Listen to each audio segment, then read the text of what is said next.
So we would like to introduce our next patient, Renee Matthews. She is going to give us her testimony about living with asthma. Renee.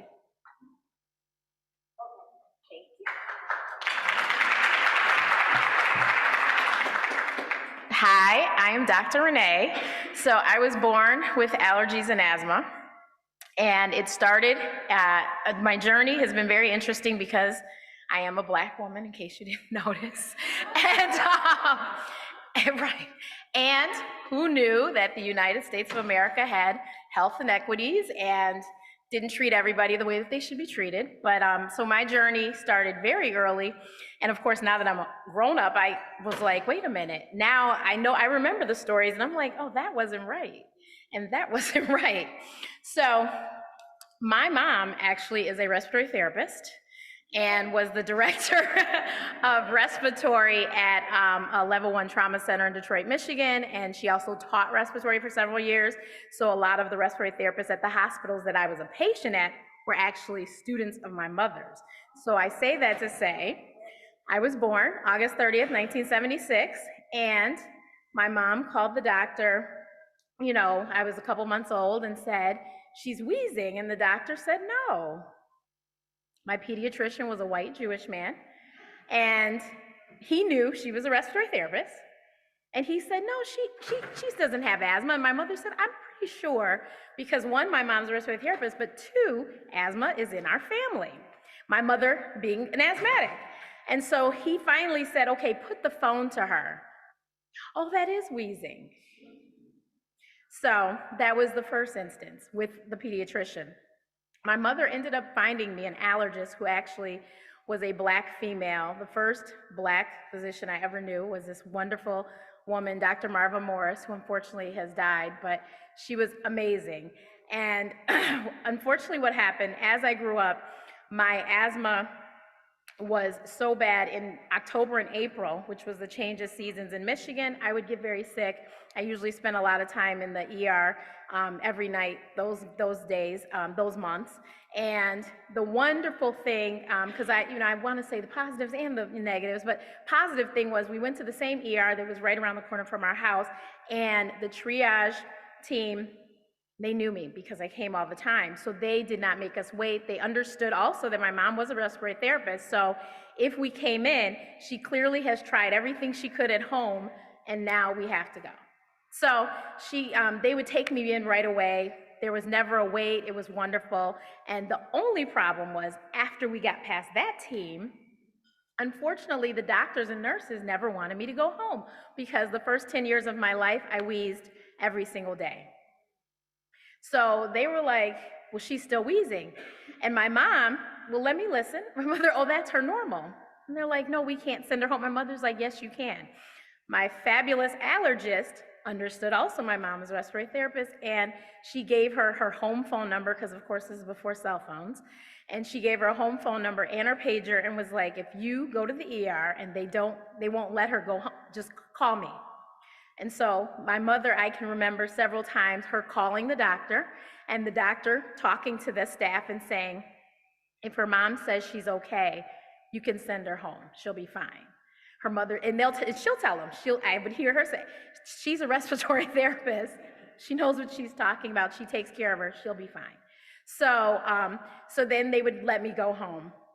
Unfortunately, some of the time, I have actually been in the hospital as a patient for, I think twice I actually stayed in the hospital for a period of time. The last time I remember, I was 10 years old, and the therapists said they were doing things that they weren't quite doing, like giving me treatments, and like I said, I was 10, And so my mom, my parents, working people.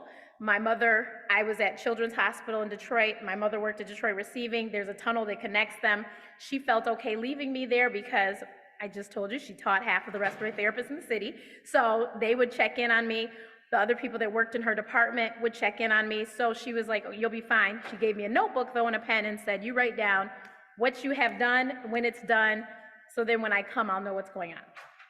So when somebody says that they gave me this many treatments, and clearly they did not, because I've written everything down, My mother's like, no, she's not being treated the way she's supposed to be treated. This is why we can't get out of here. She's not going to get any better. And so then there was another time I remember the nurse, my mom was sleeping in the chair. And of course, I didn't want to wake my mom up. And the nurse just came in and she didn't tell me what she was doing. And she just started doing things. And I just remember this shot that hurt so badly, and I woke my mom up. I was like, Mom, she's killed me. My leg is broken. My mother's like, what? So she had to figure out what this injection was, and I think it wasn't the right thing. And, but this is all because my mom was sleeping. And, people just, and I think that if we, as physicians, as myself as a physician, if we can, in medical school, learn some things, I think that we can make a whole lot of changes in this world. We just need to learn how to talk to everyone, because obviously we're not all the same. So I grow up and I decide that I will be a physician. I told my mother there's no way that I would be a pulmonologist or allergist, though, because it would just be very boring. And actually, and I don't know how I skipped this, but my allergist, she was so amazing. She understood that I really did. They said I was a doctor at 10 years old. I knew the drugs I was taking. I knew when to take them. And then I would tell her, okay, so this one I won't be taking. So can we figure something else out? And of course, my mother stood there because she's from the school of the doctor tells you what to do, you do it. She stood there and was like, Renee, like, you can't just tell this lady. But the doctor listened to everything I said and said, okay, if that one is not going to be, doesn't work, what happened was it made my tongue taste so horrible that my food tasted bad. And I was like, I can't take Arrowbid, sorry. So she said, we can find something else. And she would find me something else. And so for that reason, one, if I ever was to practice regular medicine, I knew that that's the kind of physician I had to be, because she listened to me even though I was only a child. Unfortunately, around that time, the pediatrician was called by my mom to tell him that I'm having an asthma attack, but he had urgent care that was really close to our house. He said, you don't have to go to the ER, you can go to my urgent care and we'll take care of her and everything. My mother said, great. So we go to the urgent care, and I will never forget it. I was 11. I was sitting in these strange kind of chairs, not a bean bag, but something like that. Could not catch my breath, couldn't sit comfortably. It was awful, but I could hear what was going on, and they were asking all these questions that had nothing to do with me. But my mom called to tell you I was coming, so it wasn't like they didn't know I was coming. They knew I was coming. And so when they went in the back to do whatever, my mother, Renee, were leaving, and we left. And we were in the car, and I couldn't respond to her. I remember she kept saying my name, but I was just so lethargic. I couldn't do anything. I couldn't moan, move, anything. She pulled over, got out of the car, came around to my side. Renee, Renee. I said yes, and so I like something, and she's like, oh, okay, she's not dead. So she comes back around. She drives to the ER, and of course, the ER, same ER, they took us right away. She called my dad and said, we're at the hospital. Come to the hospital now. And we never went back to the pediatrician again. That was the day he was fired, because she called and you still didn't do what you were supposed to do.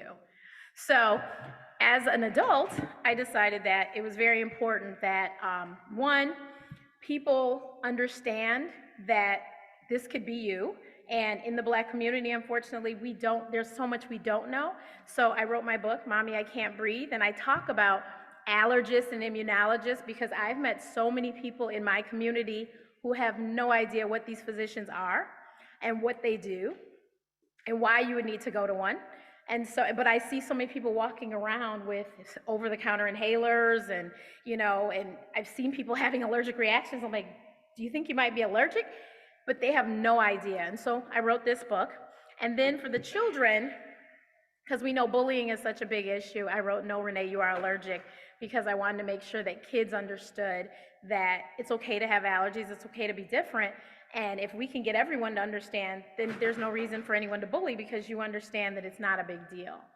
So that is my story, and you can find me everywhere at Ask Dr. Renee. Thank you, Allergy and Asthma Network. I've been working with them this year, and it's been amazing, and I love to educate, and just hopefully we can all get on the same page so we can all breathe easy.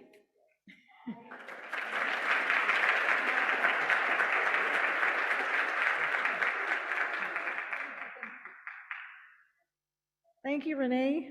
Well, thank you, Dr. Renee. We really appreciate you sharing your story with us.